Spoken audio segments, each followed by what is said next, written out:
Welcome to another year of a novel idea. I'm Todd Dunkelberg. I'm the director of the Deschutes Public Library System. For 9 years now, we've gathered to celebrate our joy of reading. Our goal from the start was to engage our community by offering a common point of discussion. The original idea was simple. What if we all read the same book? We could all talk about it in line at the grocery store. We could talk about it while we're freezing to death on the sidelines of a park and rec soccer field. But this year, we have a number of great programs that go along with this event. And in our Ken Burns jazz documentary, there's a quote by Wynton Marsalis that I really think summed up best why we gather each year. To live, we don't need music. To live, we don't need art. To live, we don't need literature, and to live, we don't need a novel idea. He didn't say that, but I'm paraphrasing. And to live, we don't need libraries. All we need to live is food and water. But as human beings, we have an innate need to connect to one another. Culture provides that common ground for us to learn, discover, discuss, and explore. And that connection allows us to thrive and to live. We need music to truly live. We need art to live fully. And we need literature and a novel idea to live and connect with others. And we need libraries to enrich lives. I'd like to give you a little bit of information about our author, Amor Towles. He was born in 1964, and he was raised in a suburb of Boston.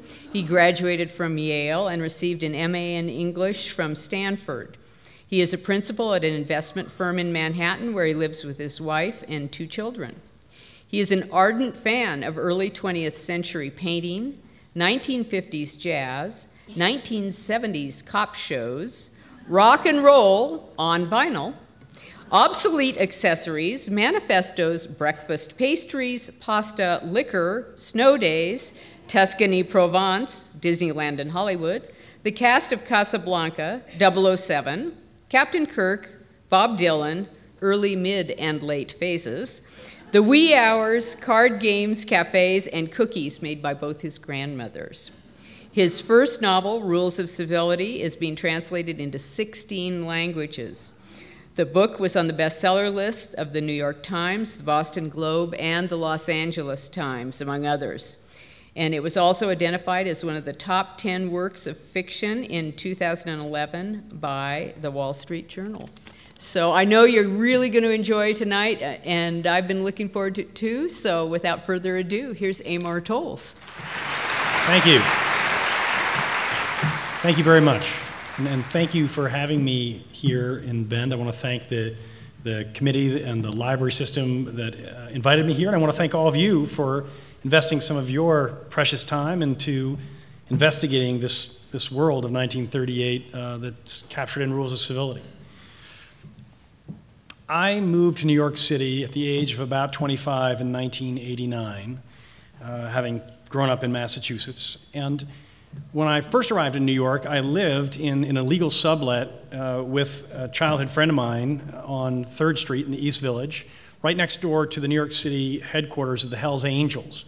And it was known then as one of the safest blocks in Manhattan for very, very good reason. But one Saturday morning, I left our place. I was walking a few blocks south on the Lower East Side to go get breakfast. And as I was coming down Houston Street on a street corner, an older gentleman in dark clothes with a white beard, he stopped me and he says, "Excuse me, but are you the kind of person who, when you meet somebody who needs help, that you would help this person?" I was thinking, that's a hell of a question. But, in the back of my mind, I was thinking, yeah, I'd like to think I'm that kind of a person, sure, So I said, yeah, I'm the kind of person who would do that. And he said, good, come this way, come this way. So there in the corner of Houston Street is a 2-story gray building. It's very nondescript. I'd probably passed it 1,000 times. I'd never even noticed it. And he says, come on, and we go through a door. and down a narrow staircase into the basement. And this must have been before I saw Silence of the Lambs, because I really don't know what I was thinking, but anyway. So I follow him down into the basement, and in the basement there are two very long tables covered with food, surrounded with men, women, and children, and they're all sitting in the dark. Now, what this is, as it turns out, is it's a synagogue. And it's an Orthodox Jewish synagogue, and in the Orthodox tradition, you're not supposed to work on Saturday, their Sabbath, and the Orthodox tradition includes turning on and off electrical devices as within the definition of work.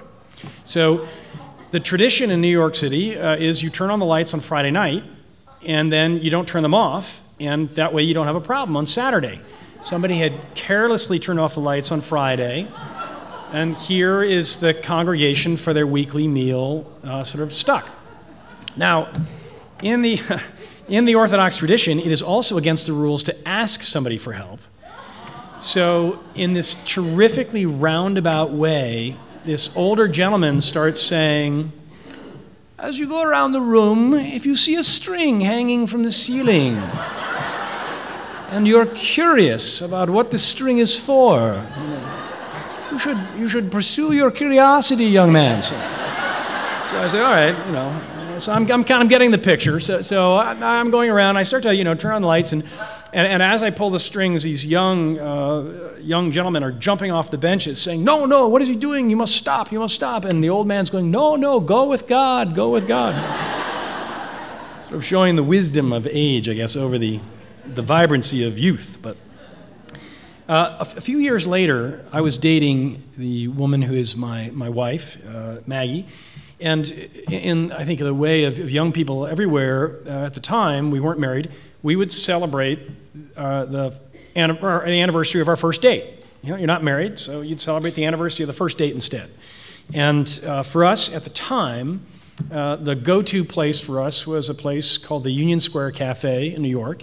It's still there. It's a very popular restaurant in the city, but part of the reason it's very popular is that it's not overly pretentious, it's not precious, it's not super expensive. It's very high quality, but in a very welcoming environment that's classy. And at the time, it was a little over our heads, but that's of course part of the point. So you save up a little money and you get dressed up, and that we went. So this particular night, to celebrate our anniversary, we arrive at the Union Square Cafe, and the maitre d' takes us to this is sort of tables for two along one wall, and he's bringing us to our table for two. And I look up, and there at the table for two right next to us is about a 60-year-old man by himself, and I recognize him. I know who he is. He was the father of a friend of mine from school, and I had met him a few times over the years, not a lot, and he was something of a figure at the time. He had become quite a well-known figure in Manhattan in the 1980s in the world of finance. He'd been involved in some major transactions. His picture had appeared in the New York Times, sort of a master of the universe type from the era. And so I'm sticking out my hand to say, "Hi, I'm Amor Towles. We've met on occasion," or what have you. And as I'm doing this, somebody brushes past my shoulder, and it's a woman returning from the washroom, and to take the seat opposite him, but it's not his wife. So I retract my hand very carefully. And he has not made eye contact with me, but he wouldn't recognize me anyway. So my wife is seated next to him. I'm seated next to this woman. And we hear the specials, my wife and I, and place our order. And in the meantime, she has been sort of gathering herself, having returned from the washroom. And suddenly she looks up and says to him, "For 7 years, you've been promising me you're going to leave that woman. When are you going to do the right thing?" And I'm like, "Oh my God, you've got to be kidding me." So, sure enough, we sit there, my wife and I, and appetizer, entree, dessert, espresso, we hear the whole thing. So the history of the romance, and and him waffling, and the accusations back and forth, and it's sort of like, well, happy anniversary, honey, for me and my wife. But now, the reason that I tell these stories, first I should say that at the time, what I thought was really kind of fascinating about this incident was that here's this guy who's obviously very accomplished. He's very bright, extremely bright and successful. And somehow, with all of his experience, he had gotten it into his head that to go from 85th Street on the Upper East Side, where he was living, or around there, down to 15th Street, where the Union Square Cafe is, that this was far enough to go to have lunch with your mistress while being discreet. That was his calculus. Now, as I say, at the time, that was kind of my observation, but now having lived in New York for over 20 years, I think in retrospect, there's this weird kind of wisdom to his thought process, or I understand it, let's put it that way. And that's really because if you know New York City at all, what you eventually realize is that between 85th Street and 15th Street, it's a mile or something like that, a mile and a half, there are actually 20 different microcosms. There are neighborhoods defined around social class, around ethnicity, around age groups, religion, lifestyle. And so to go from 85th Street to 15th Street, you actually have to pass over these 20 distinct worlds that sort of act on their own. And so in a way, it is kind of like crossing the galaxy, to go and have lunch at that spot. Which, as I say, this is why I pair this with the first tale, because there I am living next door to the Hells Angels, with the tattoos and the beards and the Harley Davidsons and the whole thing, and 2 or 3 blocks away, unbeknownst to them, unbeknownst to me, is an Orthodox Jewish community with its own habits, its own food, its own music, its own religious practices, its own love practices, what have you, coexisting side by side without any sort of awareness of each other. And this is one of the things that makes New York such an extraordinary and unusual place. Now, to pause on that for a second, one of the interesting reasons why there are such an array of microcosms in Manhattan, and why there have been for 100 years, is that if you compare New York City to London or to Paris, 3 major capitals in the West, one of the biggest differences between the 3 cities is about 20 feet of water, because all 3 of those cities are on rivers. London is on the Thames, Paris is on the Seine, New York is on the Hudson. The difference between the 3 is that the Hudson is over 30 feet deep in the shallow parts. It's 200 feet deep where it's deep, whereas the Thames could be 10 feet deep. Now, this is hugely influential in how these cities have developed, and you could kind of do the thought experiment on your own at this point, which is that the fact that you have a 30 feet deep draw at the Hudson means that you can literally bring a freighter right up to a dock on 42nd Street. You can bring an aircraft carrier up to 42nd Street. You can bring a contemporary cruise ship, which run about 10 stories high, right up to the docks at 42nd Street. Now, you cannot do this in Paris or in London. And over 100 years, the implications of this are quite profound. And what's happened is that while London and Paris were capitals of finance, of fashion, of politics, of culture of many kinds, and pretty aristocratic environments, the freighters were in Marseille, and thank you. Sorry, the freighters were in Marseille and Liverpool. So in Marseille and Liverpool, that's where you had the stevedores, the immigrants showing up as the ships came from around the world. That's where you put the manufacturing, because you want to take the finished goods and put them right onto the boat when you're done. That's where you had some of the crime. It's where you had the rise of unions, etc. So what happened in Manhattan is that those 2 worlds grew up side by side over the course of the last century and a half. New York is a capital, like Paris and London, of finance, of fashion, of culture, but it is also a capital of the Union movement, particularly 1900, 1950, of the labor movement of the United States. It brought in the immigrants, people laboring side by side with the owners of the businesses, as it were. It's one of the reasons why the mob, sprang up in New York. It's one of the reasons why you had a political system that got taken over by the labor movement early on. It's because of this coexistence. So again, something that makes New York a little bit unusual, and it adds to this wide variety of lifestyles that are coexisting side by side.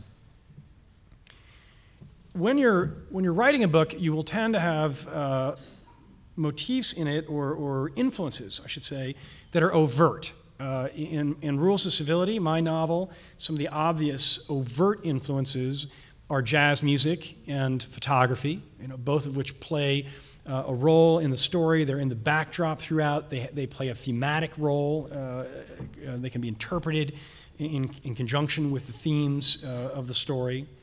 But you will also, while you're writing a book, have influences that you're not aware of as an author, so that are sort of opaque to yourself. Now, one of those for me was the paintings of Edward Hopper.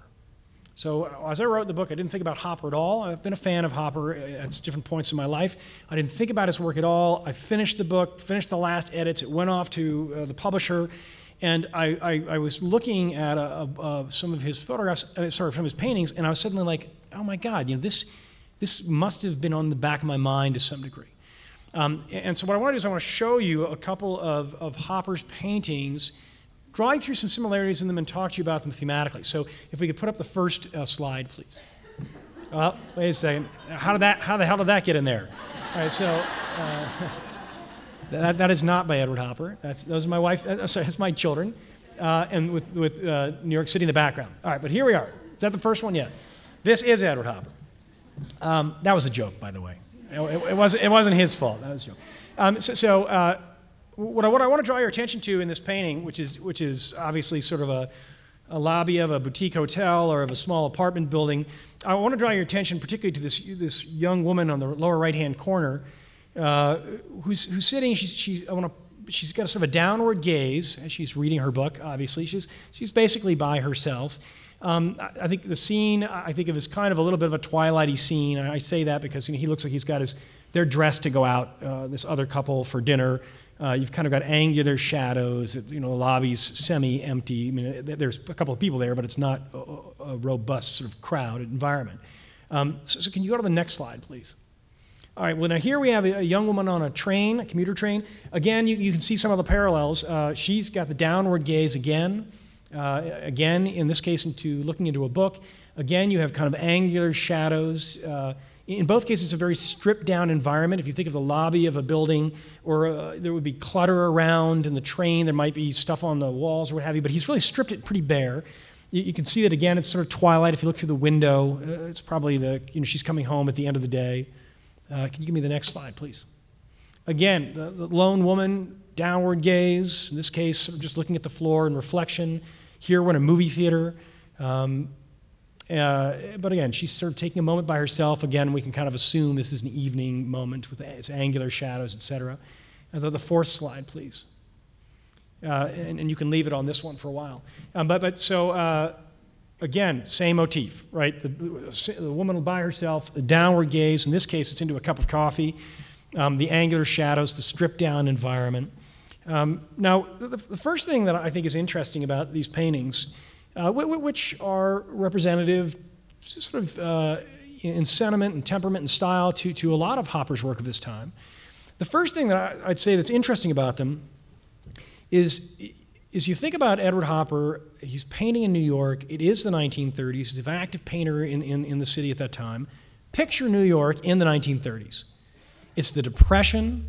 You've had this incredible wave of immigration, in the previous 50 years, creating a great sort of eclectic, busy town. This is the era of the union movement has been gaining ground, with marches and protests. This is the era of boxing in Madison Square Garden. This is the era when, if you wanted to get the current news of events in the world, you would actually go to Times Square. where the New York Times was based, because they would post headlines before the paper even went to press. And in serious news days, when major events occurred, you could have tens of thousands of people gathered in Times Square waiting for that news item to show up, who won the war or what have you. So it was a crowded, busy, volatile time for New York.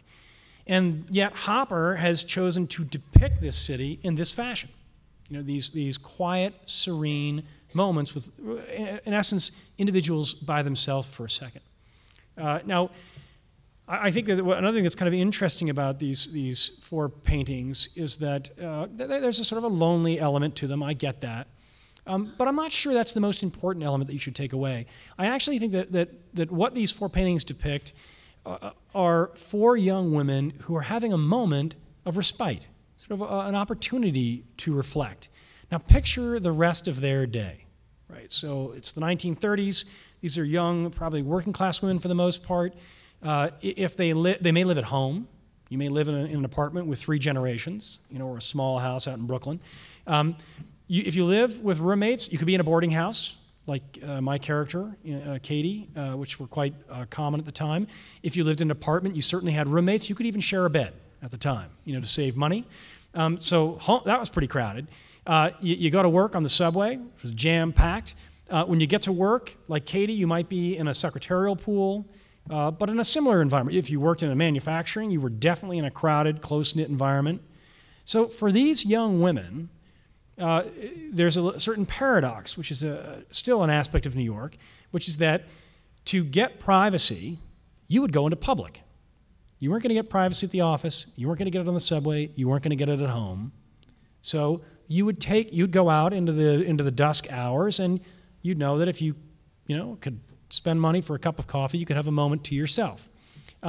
Now, if you sort of tie together some of these various elements, I think what's interesting is that you take a city where these microcosms coexist side by side in close proximity, of a wide variety of different ethnicities and social classes and people with different passions sort of juxtaposed to each other. And then you add that you're going to go into public to have a moment of privacy. And what you've just done is you've laid the groundwork for an environment where chance encounters can have a big impact on your life.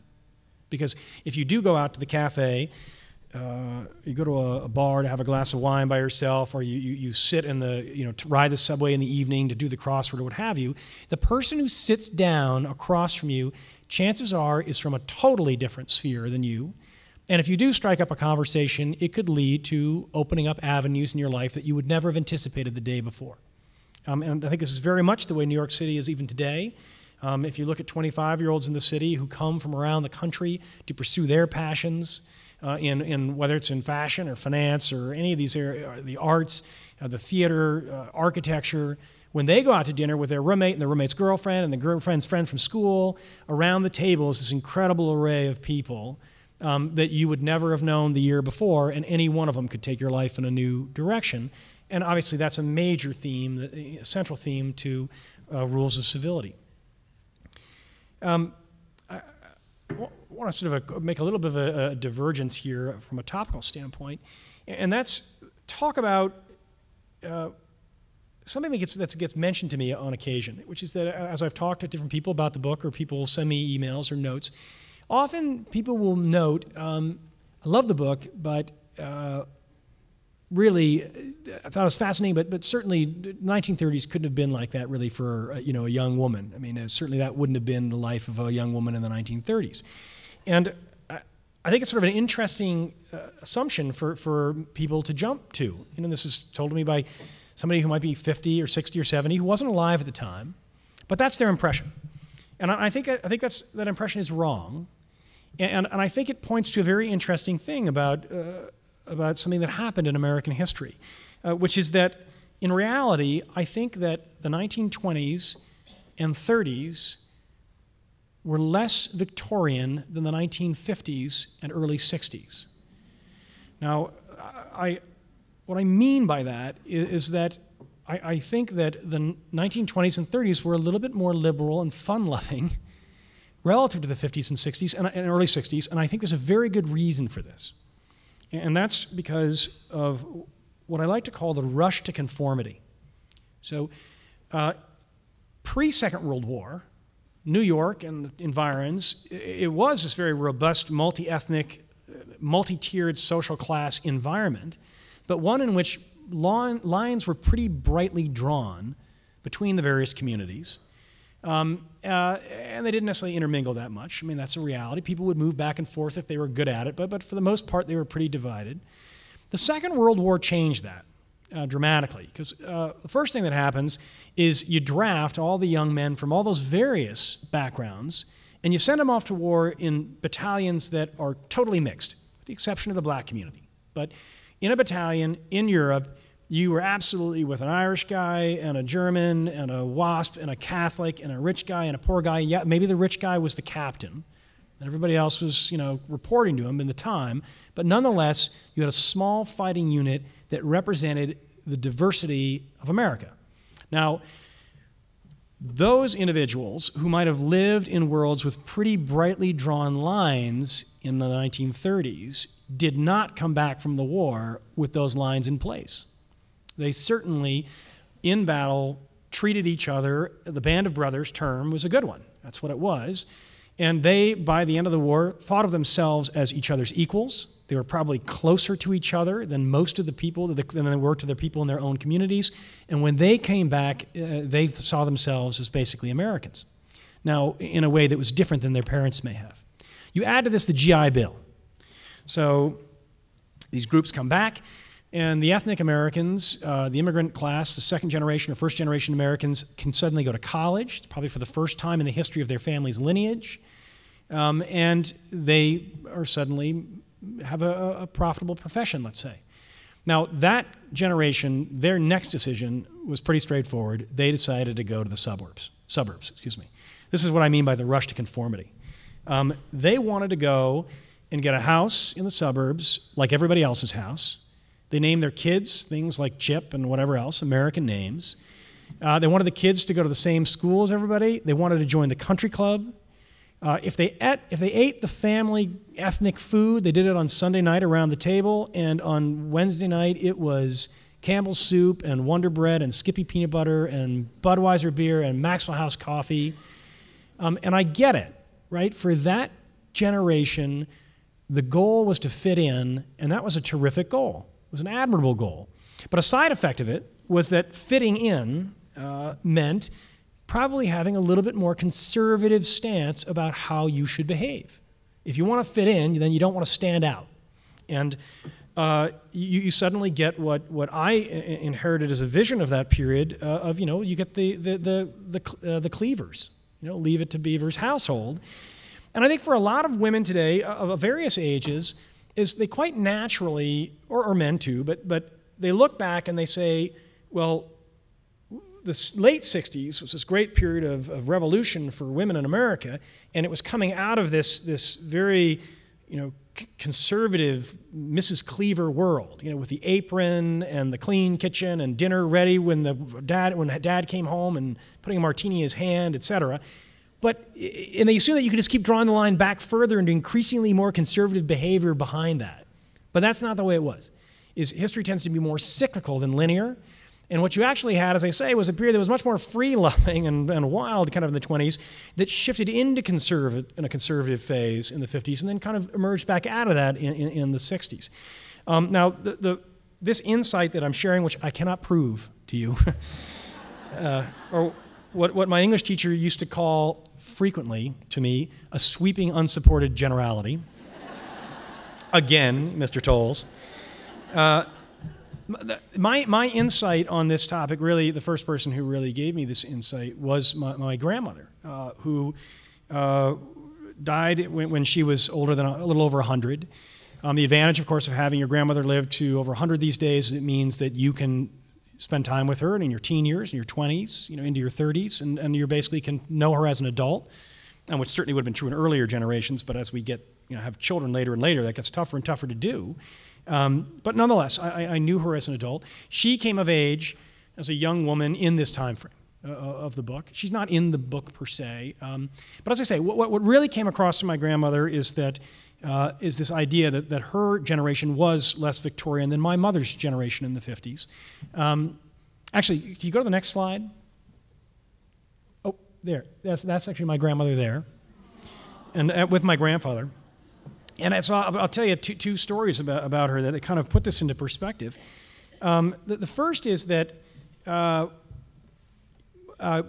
my sister, when I moved to New York, as I say, in my mid-20s, my sister moved there shortly after me, and she began dating a friend I had made in New York, a guy I got to know in New York, and they decided to move in. Dan and my sister decided to move in, and there was a lot of talk in my family of, do we tell Grandma? Okay, so, my mother and her sisters, were in the kitchen, what are we going to tell Grandma? Da, da, da. How are we going to tell her? Well, should we keep it from her? And so after all this back and forth, my sister says, listen, I'm not going to lie to Grandma. I'm just not going to do that. So she sits my grandmother down and she says, Grandma, I want you to know that, Dan, Amor's friend, and I, that we've been dating for a while. We're going to move in together. And, we're really excited about it, and I wanted you to know in New York. And my grandmother was visibly upset. And my sister, began backpedaling. It's to save money. Things are different these days, saying whatever came to her head. And my grandmother goes, no. The reason I'm upset is because if you move in with Dan, how are you going to see other men? Right, so, my mother and my aunts are like, oh. But my grandmother, she didn't marry until she was 30. She had fended off proposals throughout her 20s, and I said to her, why did you keep turning people down? And she said, well, I was having too much fun. Why would you get married?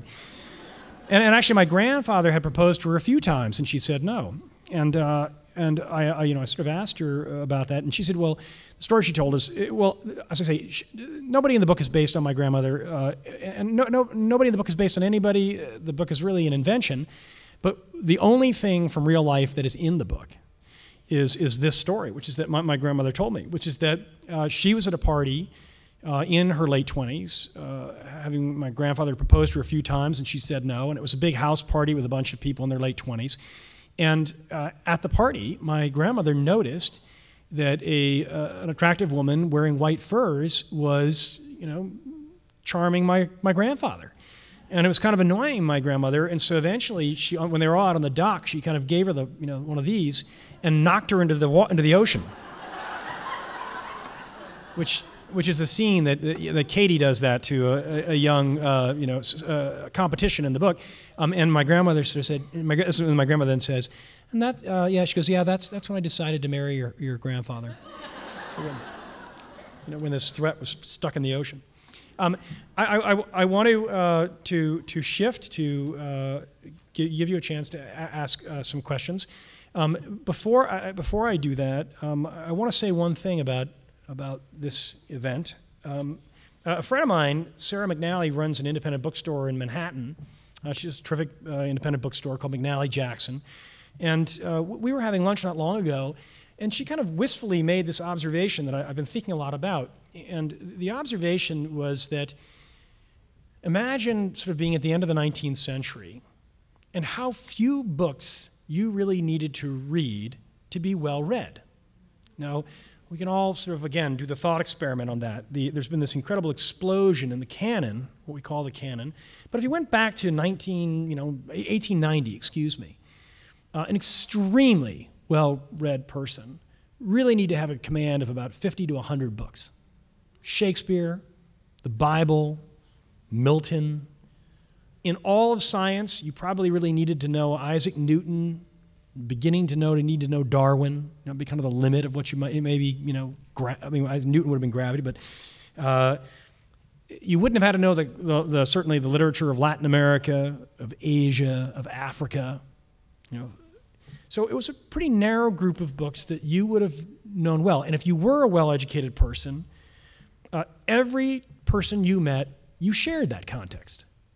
And so when you sat down to dinner, discuss a concern of yours, a philosophical idea, the state of humanity, you together could review through your shared knowledge of Dickens, the Bible, Shakespeare, what have you, you could through that, try to work towards some common understanding of those ideas.